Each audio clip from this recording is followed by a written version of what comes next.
In this lecture, we will study the cytokinesis. Cytokinesis is the division of the cytoplasma. Cell after undergoing the meiosis, first it undergoes a meiosis 1, then the cytoplasma divide. Second, when cell undergoes the meiosis second, then it also divide. यानी कि क्या है, meiosis में 2 division है, एक आपकी meiosis 1 और एक आपकी meiosis 2. meiosis 1 में 1 से 2 सेल बन रही है, यानी 2n कन्वर्ट हो रही है किसमें, n में. अब meiosis 1 के टेलोफेज के बाद, टेलोफेज 1 के बाद सेल किसमें जाती है, साइटोकाइनेसिस में. बट ये नेसेसरी नहीं है सेल के लिए किसमें जाना, साइटोकाइनेसिस में. ये जा भी सकती है साइटोकाइनेसिस में और नहीं. इसी तरह जब ये 2 सेल्स बन गई, ये 2 सेल्स फर्दर फिर क्या करती हैं, आपकी डिवीजन में जाती हैं. पहले इनमें भी न्यूक्लियस का डिवीजन हो जाता है और इनसे कितनी सेल्स बन गई, 4 सेल बन गई. यानी कि यहाँ पहले क्या हुई, कैरियोकाइनेसिस. कैरियोकाइनेसिस में कौन सा हुआ, टेलोफेज सेकंड पे आ गई. फिर एंड ऑफ meiosis सेकंड में साइटोप्लाज्मा क्या करता है, divide. Depending upon this, cytokinesis is of the 2 type. cytokinesis 2 type की है. एक कौन सी है, साइमल्टेनियसली, और दूसरी साइटोकाइनेसिस कौन सी होती है, सक्सेसिव. पहले हम कंसीडर कर रहे हैं सक्सेसिव. सक्सेसिव है ये वाली मोस्ट कॉमन टाइप है. इसमें क्या होता है, एक सेल जो डिप्लॉयड है पहले किस पे गई, meiosis 1 में गई. meiosis 1 के बाद साइटोप्लाज्मा का डिवीजन हो गया, यानी आफ्टर कैरियोकाइनेसिस साथ साथ साइमल्टेनियसली डिवीजन हो गया किसका, साइटोप्लाज्मा. आफ्टर कैरियोकाइनेसिस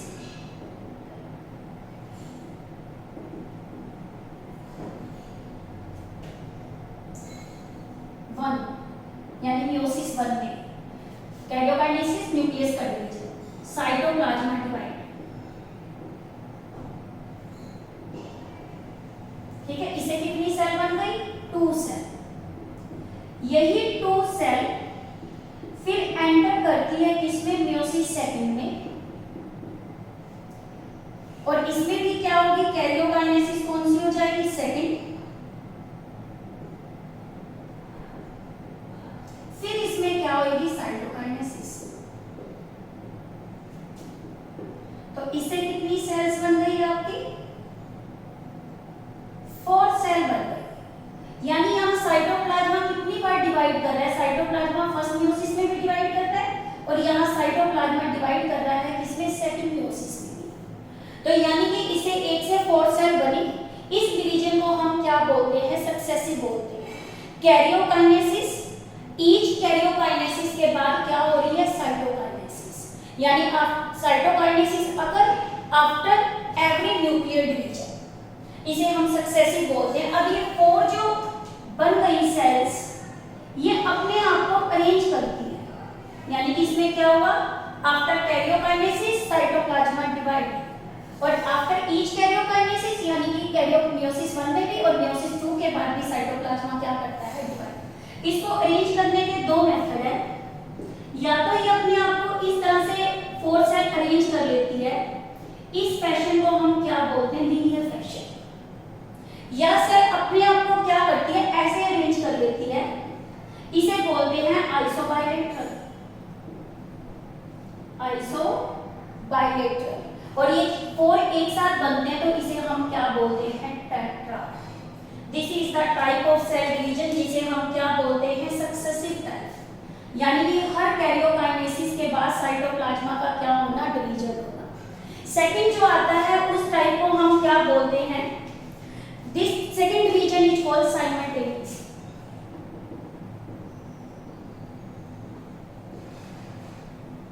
ठीक है, साइमल्टेनियसली में क्या होता है, एक सेल है, वो आपको पता है कैसी है, डिप्लॉइड है। यहाँ भी ये सेल कैसी थी, आपकी डिप्लॉइड थी, बट यहाँ ये हैप्लॉइड है और यहाँ ये भी क्या थे, हैप्लॉइड। यहाँ ये सेल डिप्लॉइड है। अब इसके अंदर इस सेल ने अपने आप को क्या किया, डिवाइड किया।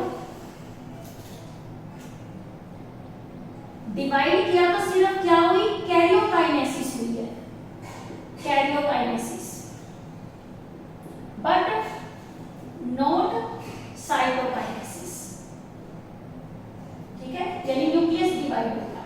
तो ये डिवीजन आपका कौन सा हो गया, मियोसिस 1। फिर यही सेल किसमें एंटर कर गई, मियोसिस 2 में। जब ये सेकंड मियोसिस में करी, 2 न्यूक्लियस से कितने न्यूक्लियस बन गए, 4 बन गए। अब eight the end of this, eight the end of meiosis 2, cytoplasm क्या करता है, डिवाइड। ठीक है, साइटोप्लाज्मा को डिवाइड करने के लिए न्यूक्लियाई अपने आप को अरेंज करते हैं। न्यूक्लियाई अपने आप को क्या करते हैं, अरेंज। और ये अरेंज कैसे करते हैं, टेट्राहाइड्रल। टेट्राहाइड्रल आपको पता है ये स्ट्रक्चर होती है डायमंड शेप में, जैसे ये वाला अरेंजमेंट टेट्राहाइड्रल का होता है।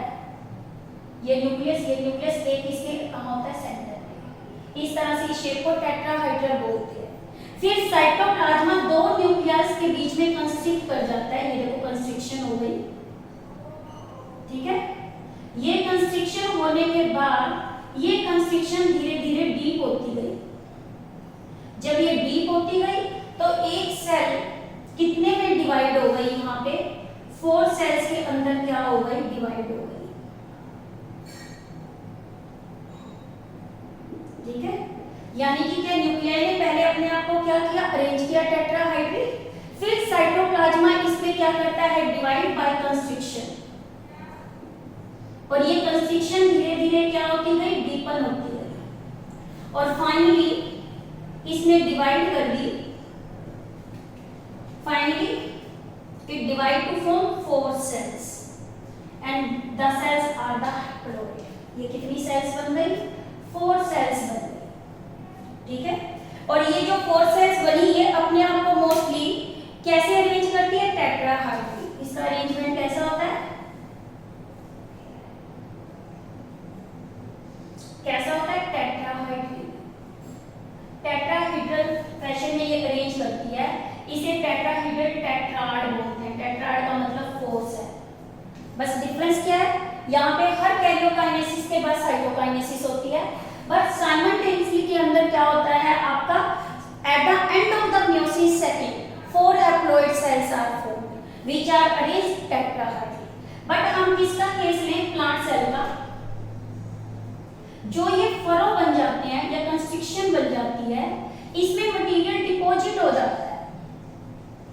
जब मटेरियल इसमें क्या होगा, डिपॉजिट, तो ये धीरे धीरे क्या करेगा, 4 प्लांट सेल बनाना क्या कर देगा, शुरू। यानी कि इस केस के अंदर जो कंस्ट्रिक्शन की फॉर्मेशन हुई, ये कंस्ट्रिक्शन चल रही है ऐसे,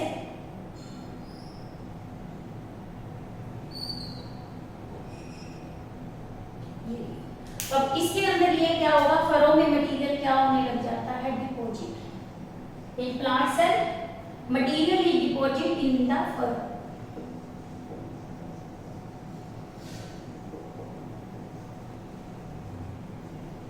ठीक है, और इस तरह से ये क्या हो जाएगा, डिपॉजिट होने के बाद 4 सेल्स बनना क्या हो जाएंगे, start. This is the type of the cytokinesis in the meiosis. Now the types of meiosis. Meiosis is of 3 types. One is the gametic meiosis. Second is the types of meiosis.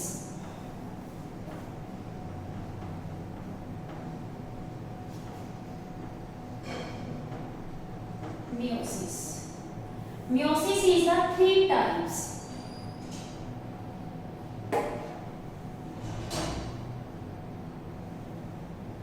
First meiosis is a gametic meiosis.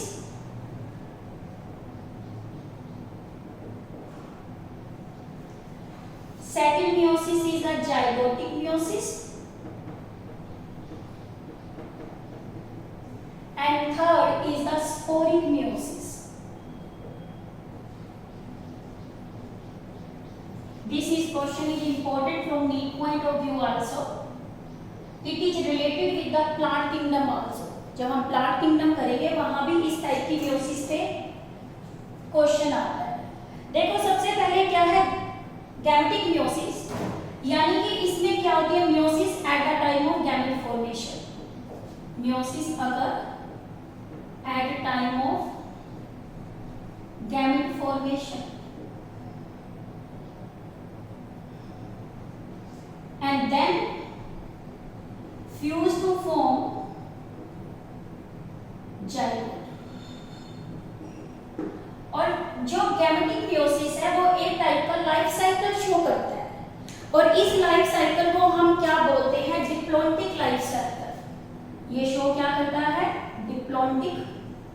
Diplontic किससे बड़ा है diploid यानी 2n life cycle. ठीक है कैसे, सबसे पहले देखो क्या होता है जाइगोट। जाइगोट आपको पता है किससे बनता है फर्टिलाइजेशन से। फर्टिलाइजेशन से जो पहले फॉर्मेशन होती है वो किसकी होती है गैमेट्स की। ठीक है जैसे ह्यूमन के केस में मान लो गैमेट बने वो हैप्लॉइड होते हैं, फिर ये फर्टिलाइज हो गए तो इन्होंने यहाँ पे क्या बना दिया जाइगोट बना दिया। फिर इस जाइगोट में आपको पता है क्या होती है मियोसिस, यानी कि यहाँ मियोसिस कब हुई है 2n को कन्वर्ट किसमें कर रहा है n में, और ये मियोसिस हो रही है गैमेट फॉर्मेशन के टाइम। और इसीलिए क्या है यहाँ पे ये जनरेशन है डिप्लॉइड जनरेशन है, और इस तरह से ये कौन से लाइफ साइकिल को शो करता है डिप्लॉन्टिक। अब आते हैं एग्जांपल्स। एग्जांपल में जैसे मैंने बताया आपको क्या है इसमें एनिमल सेल आती है। एनिमल सेल का पूरा लाइफ साइकिल हमारा डिप्लॉइड ही रहता है पूरे लाइफ स्पैन, बट जब गैमेट बनते हैं वो फेज सिर्फ क्या होता है haploid. So this life cycle is the haplontic. फिर आते हैं सीड बीरिंग प्लांट्स।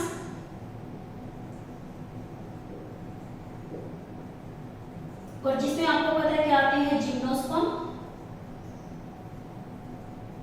और एंजियोस्पर्म। इसके अलावा एल्गी या फ्यूकस ये भी किससे बिलोंग करती है गैमेटिक मियोसिस से। सेकंड जो मियोसिस आती है उसे हम क्या बोलते हैं जाइगोटिक मियोसिस। और जाइगोटिक मियोसिस नाम इंडिकेट कर रहा है यहाँ पे मियोसिस कब होती है जाइगोट के टाइम। अब देखो इसके अंदर हमारा क्या फर्स्ट मियोसिस अगर at the time of zygote,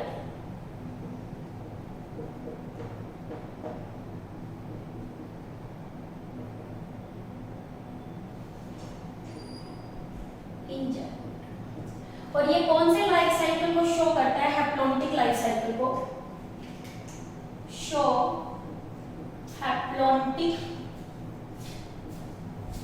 life cycle. Haplontic life cycle आपका क्या होता है एन फेज होता है। अब इस केस के अंदर आपका क्या होता है जैसे देखो सबसे पहले जो ये मियोसिस किसमें हुई है जाइगोट में, और ये किस टाइम पे होती है जब स्पोर फॉर्मेशन होती है। अब देखो जो हैप्लॉन्टिक लाइफ साइकिल होता है तो सबसे पहले देखो इसमें क्या है जाइगोट।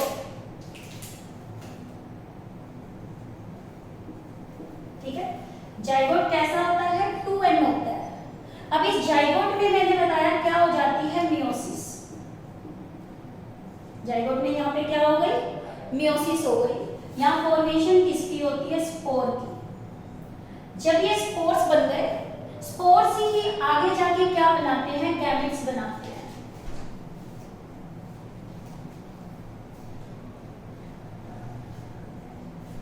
स्पोर्स ही आगे क्या फॉर्मेशन कर रहे हैं गैमेट बना रहे हैं, और जब ये गैमेट्स बन गए या आपस में फ्यूज हो गए तो वापिस क्या बन गया जाइगोट बन गया। तो इस तरह से इस फेज में देखो स्पोर भी हैप्लॉइड है गैमेट्स भी हैप्लॉइड है, पूरी जनरेशन यहाँ पे कैसी है हैप्लॉइड है। और यहाँ पे ये जनरेशन कौन सी थी डिप्लॉइड थी। ठीक है और इस मियोसिस को हम क्या बोलते हैं जाइगोटिक मियोसिस, और ये लाइफ साइकिल कौन सा शो करता है हैप्लॉन्टिक। अब देखो इसके एग्जांपल आते हैं लोअर प्लांट्स। लोअर प्लांट्स में कौन कौन से आते हैं, जैसे थैलोफाइटा। थैलोफाइटा में इसमें क्या आती है, एल्गी आती है, सारी एल्गी, जैसे वॉल्वॉक्स, स्पाइरोगाइरा, ये ग्रीन एल्गी के नाम है सारे, और क्लेमिडोमोनास, ये सारी कौन सी एल्गी है, ग्रीन एल्गी। ये लाइफ साइकिल क्या करता है, शो करता है कौन सा, haplontic life cycle. Now the sporic meiosis. अब देखो स्पोरिक मियोसिस जो है वो इंटरमीडिएट है between gametic and zygotic meiosis. It is intermediate between gametic meiosis and zygotic meiosis। ठीक है, अब इसमें ये दोनों रोल प्ले कर रहे हैं। इसमें कैसे, अपने लाइफ साइकिल का हम कॉम्बिनेशन यूज करेंगे। कैसे, सबसे पहले हमारा क्या है, जाइगोट है,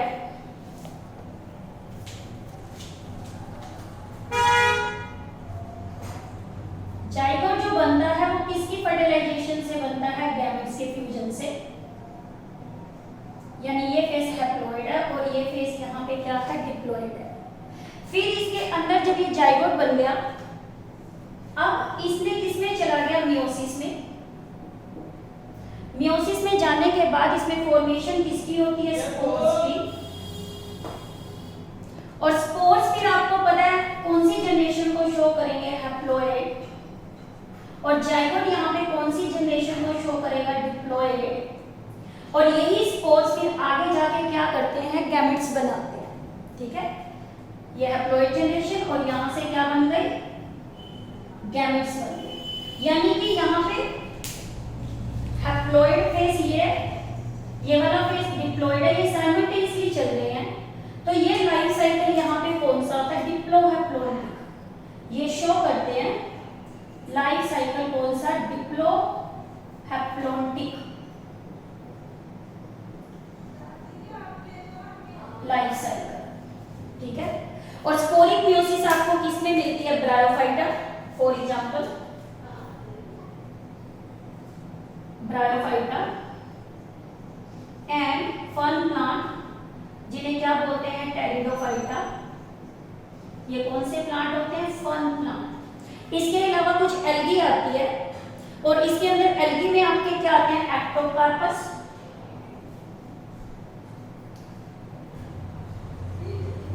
पॉलीसिफोनिया। ये एल्गीज हैं जो कौन सी मियोसिस को शो कर रही हैं, आपकी स्पोरिक मियोसिस को क्या करती हैं, शो करती हैं, पॉलीसिफोनिया। और ये लास्ट पॉइंट आपका क्या है इस चैप्टर का, importance of the meiosis.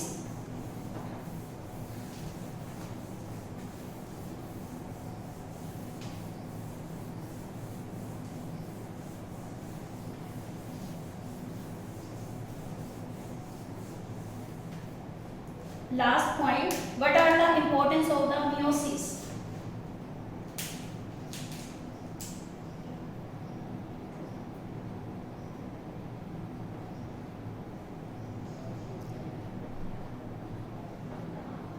First, it helping the formation of the gamete.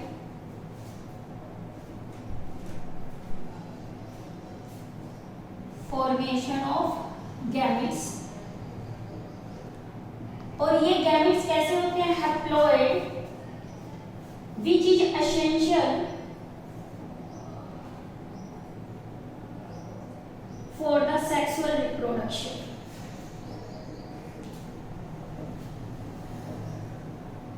यानी कि गैमेट फॉर्मेशन करता है और नंबर ऑफ क्रोमोसोम्स को क्या करता है, हाफ करता है।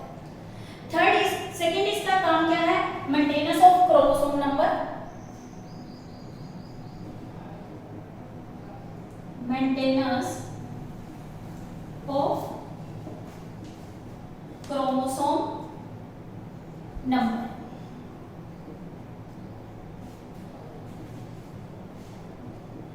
It help to maintain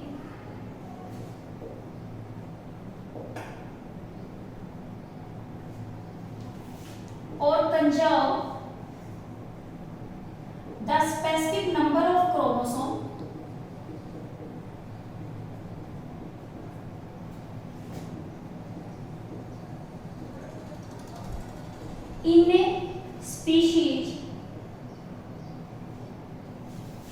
during sexual reproduction,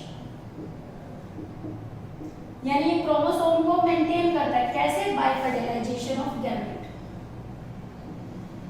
यानी कि गैमेटो हैप्लॉइड है, फर्टिलाइजेशन से ये क्या हो जाते हैं, नंबर ऑफ क्रोमोसोम्स क्या हो जाते हैं, वापस में। Third help, it produces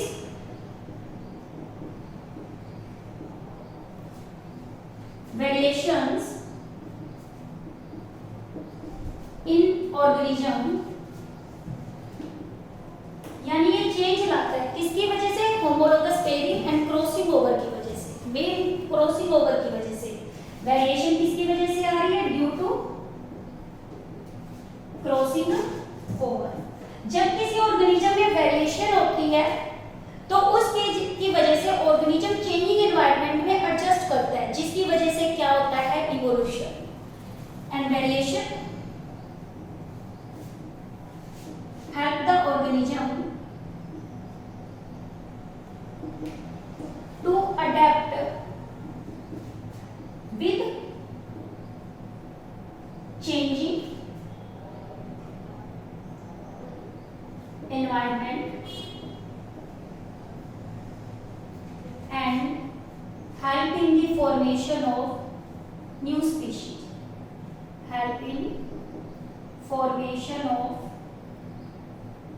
new species, और नई स्पीशीज का बनना क्या कहलाता है? इवोल्यूशन, यानी कि variation is the raw material for the evolution, variation are the raw material of evolution. यानी कि क्या क्या सिग्निफिकेंस हुए मियोसिस के? एक तो gamete formation, second chromosome number को क्या रखना, मेंटेन करना सेक्सुअली रिप्रोड्यूसिंग में, किसकी हेल्प से? फर्टिलाइजेशन से। फिर आपको बताइए क्या प्रोड्यूस कर रहा है? वेरिएशन, किसकी वजह से? क्रॉसिंग ओवर की वजह से। और ये ऑर्गेनिज्म को बेटर अडेप्टेशन में क्या करता है? हेल्प। और हमेशा सेक्सुअल रिप्रोडक्शन की वजह से नई स्पीशीज की क्या होती है? Formation. This is regarding all the chapter of the meiosis, this is the last topic.